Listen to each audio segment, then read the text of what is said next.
What it comes down to is that my interpretation of my work is really immaterial. I mean, I'm not really a believer in art and music being institutionalized or put in galleries and stuff like that. I think art is something for the use of a public. It's for the public to interpret it and use it almost like a sustenance to life. So it's the interpretation of the listener or the viewer which is all important. Authorship is in question now. Hello, space boy.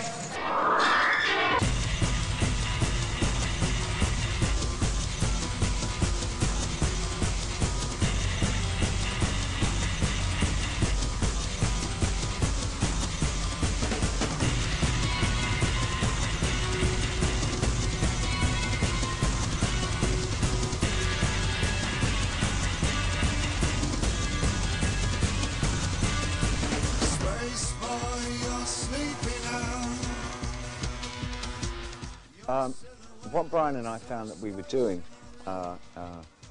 initially in March of '94, when we were looking for Grist for the Mill, is dealing with all the subjects that interested us at that time. For my part, it was things like the re-emergence of neo-paganism and ritual body art and fragmentation of society, which is an ongoing thing that I've never moved away from.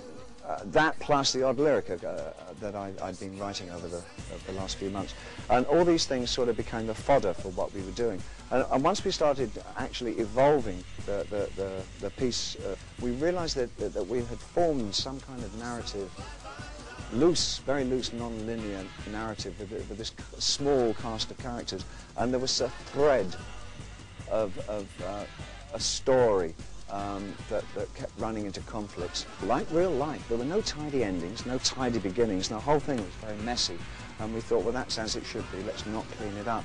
But it did give us the impression that this was an open-ended vehicle, that it would be, what a great thing it would be to keep working on these things right the way through to the end of the century and have more or less a kind of a diary ourselves in music and texture of what it felt like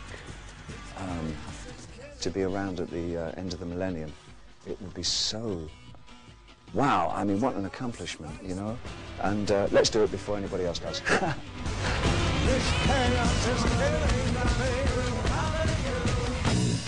Same thing, same place. By virtue of the fact that I'm getting older, has given me quite a scope on what I can draw from within my own catalogue of albums. I can take things from albums that I did 15, 20 years ago and taking something from, say, the 70s and putting it into the 90s. It's almost like the albums that I've done have become the palette that I can draw from. Each album is kind of a different colour. You know? I don't really have to go much to the outside at all for influence or a new inventive way of doing something. I just kind of look at my own stuff and utilize what I've done already. You know, it's there to be used.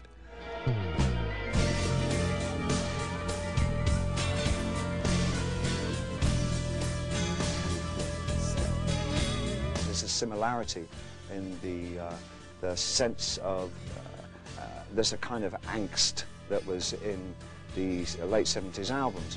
There's the dysfunctional city from Diamond Dogs makes a kind of an appearance. There's the mythical beast in the character of the Diamond Dog, which is now reformed as the Minotaur.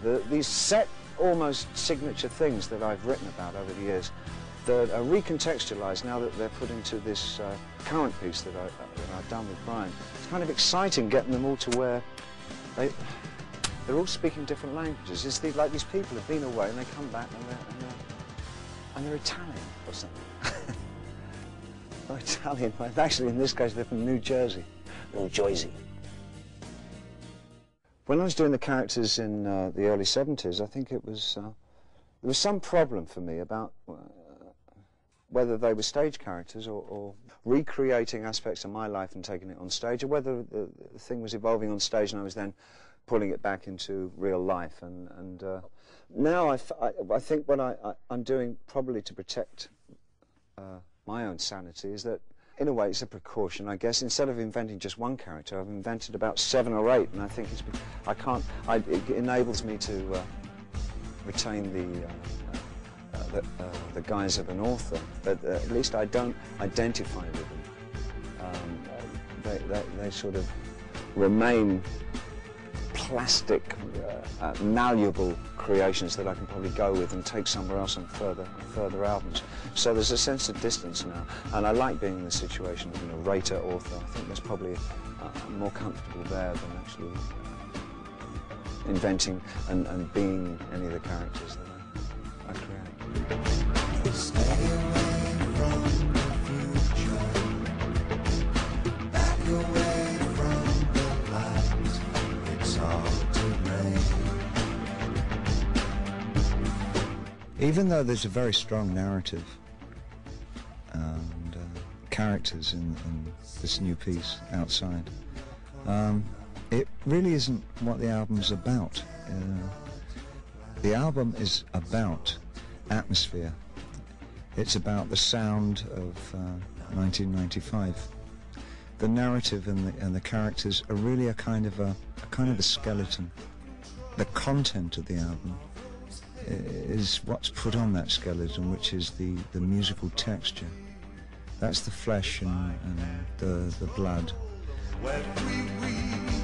I don't think there's ever really been a time in the last 25 years making music and writing music that I haven't also painted. If I have any kind of a problem with the context of something, or if I come to a block and I can't go forwards anymore, I'll often revert back to the other medium.